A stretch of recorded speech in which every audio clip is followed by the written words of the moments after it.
La liberté d'expression du salarié est un droit fondamental, mais peut-elle s'exprimer par l'intermédiaire d'un avocat? On en discute tout de suite avec mon invité, Claire Tergeman, avocate associée chez De Gaulle Fleurance. Claire, bonjour. Bonjour. Alors, on va parler ensemble de la liberté d'expression du salarié au travers d'une jurisprudence et voir si elle peut s'exprimer par l'intermédiaire d'un avocat. Mais tout d'abord, on va rappeler un peu le cadre juridique de la liberté d'expression. En quoi la liberté d'expression du salarié constitue-t-elle un droit fondamental dans l'entreprise?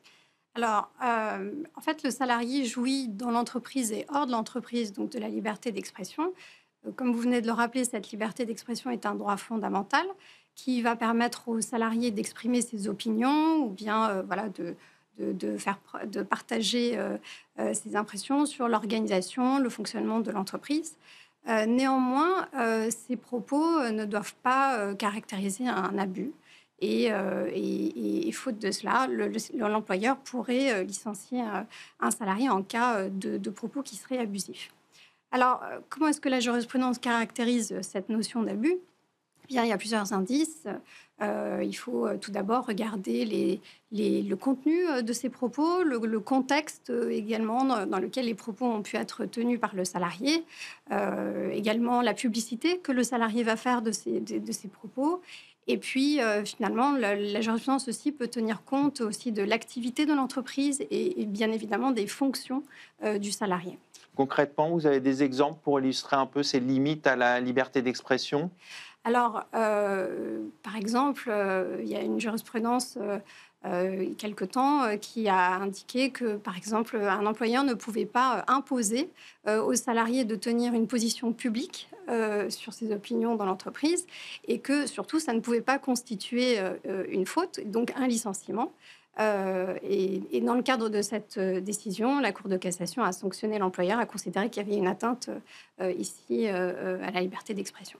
Alors, on va revenir à l'arrêt du 10 septembre dernier. La question centrale, c'était de savoir si la liberté d'expression du salarié pouvait s'exprimer par l'intermédiaire de l'avocat. Expliquez-nous un peu les enjeux de cet arrêt. Alors, qu'est-ce qui s'est passé ici? En fait, en l'espèce, un employeur a proposé une rupture conventionnelle à une salariée.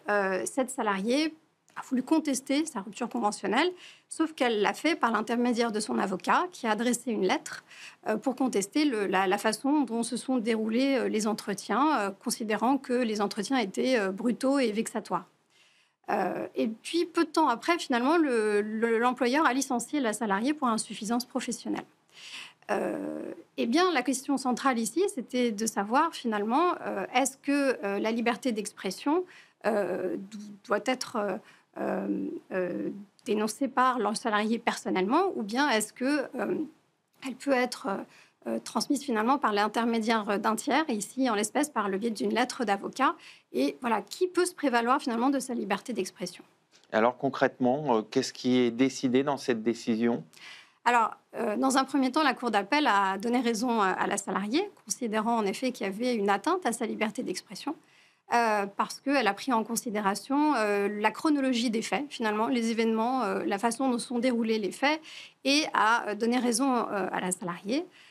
Et la Cour de cassation est venue censurer ce raisonnement en disant mais pas du tout, puisque ici, vous êtes passé par l'intermédiaire d'un avocat, et donc ce n'est pas une liberté, ce n'est pas votre liberté d'expression, et vous auriez dû finalement la transmettre à titre personnel et pas par l'intermédiaire d'un tiers. Donc concrètement, dès lors que c'est un tiers qui exprime la parole du salarié, ce n'est pas la liberté d'expression du salarié lui-même, c'est un peu ça la distinction? Exactement. La Cour de cassation considère ici que finalement c'est au salarié lui-même, à titre personnel, d'exprimer ses opinions, d'exprimer sa critique, Et ça ne peut pas être fait par l'intermédiaire d'un tiers, que ce soit un avocat ou quelqu'un d'autre. On pourrait imaginer un représentant du personnel ou, voilà, ou un collègue qui prendrait la défense de ce salarié.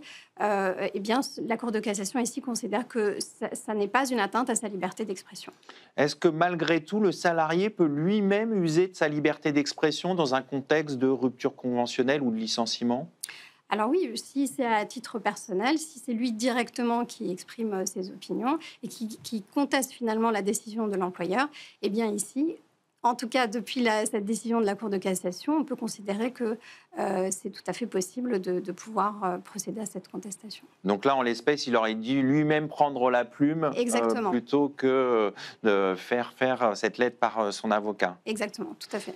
Par contre, il peut bien sûr se cadrer avant juridiquement avec son avocat, j'imagine. Bien sûr, et là, dans ce cadre, il y a 2 points, je pense, à retenir, 2 éléments. En fait, le salarié, pour contester, une telle décision, eh bien, et faire valoir qu'il y a une atteinte à sa liberté d'expression, il y a 2 possibilités. Soit c'est de démontrer que l'exercice de sa liberté d'expression ne revêt pas un caractère abusif. Eh bien, alors qu'est-ce qu'on entend par abusif ici? Eh bien, il faut que les propos ne caractérisent pas une intention de nuire, par exemple à l'employeur, à Ça veut dire l'entreprise. quoi, intention de nuire? Eh bien, par exemple, aller indiquer que le dirigeant est un menteur, est un voleur. D'accord, Enfin ça voilà, on comprend. ce sont voilà, des illustrations qui ont été énoncées par la jurisprudence. Autre indice, c'est de considérer que on ne porte pas une atteinte aussi à la réputation, enfin, voilà, de l'employeur. Voilà, ce sont ce type d'exemples qui peuvent démontrer qu'il n'y a pas de propos abusifs. Et puis le deuxième point fondamental pour le salarié, c'est qu'il doit démontrer qu'il y a un lien de causalité entre l'atteinte à sa liberté d'expression et le licenciement qui a été prononcé à son encontre. Alors comment on démontre justement ce lien de causalité? Alors, ce lien de causalité, il va être démontré finalement par montrer qu'il y a une atteinte, que ces propos qu'il a tenus n'ont pas été considérés comme abusifs, et qu'il était finalement dans son bon droit, et qu'il respectait bien le périmètre de la liberté d'expression. Pour finir, si on revient sur les enseignements de l'arrêt, pour vous, qu'est-ce qu'il faut retenir de cette jurisprudence sur la liberté d'expression? Qu'est-ce qu'elle apporte en plus? Alors, à mon sens, il y a 2 points qui pourraient attirer notre attention. Le premier, je pense que vous l'avez bien compris, et c'est vraiment la portée de cet arrêt, c'est de rappeler qu'il appartient aux salariés d'exprimer ses opinions à titre personnel et non pas de passer par l'intermédiaire d'un avocat ou d'un autre tiers. Et le deuxième point qu'on a peut-être moins évoqué, mais qui est tout aussi important, ça porte sur la réparation, la question de la réparation.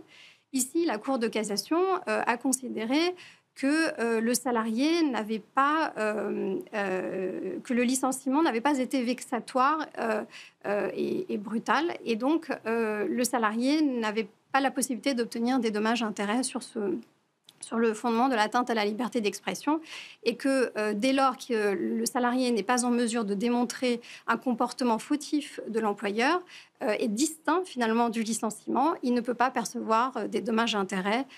Il peut uniquement éventuellement obtenir des dommages-intérêts ou une indemnité pour licenciement sans cause réelle et sérieuse. Et ça, c'est un point qui est important parce que finalement, la Cour de cassation, ici, par cet arrêt, a voulu aussi démontrer que c'est pas si facile que ça de contourner les règles du barème Macron, et qu'il faut bien démontrer les critères soit d'une nullité de la rupture du contrat de travail, soit évidemment le lien de causalité entre l'atteinte à la liberté d'expression et le licenciement du salarié. On va conclure là-dessus. Merci Claire Tergemade. Je rappelle que vous êtes associée chez De Gaulle Florence. Merci beaucoup. C'est le moment de conclure cette émission. Merci à toute l'équipe pour l'organisation de cette émission, notamment Stéphanie, également Saïd au son et Angel à la réalisation. Merci à vous pour votre fidélité. Et quant à moi, je vous retrouve dès demain sur Be Smart for Change.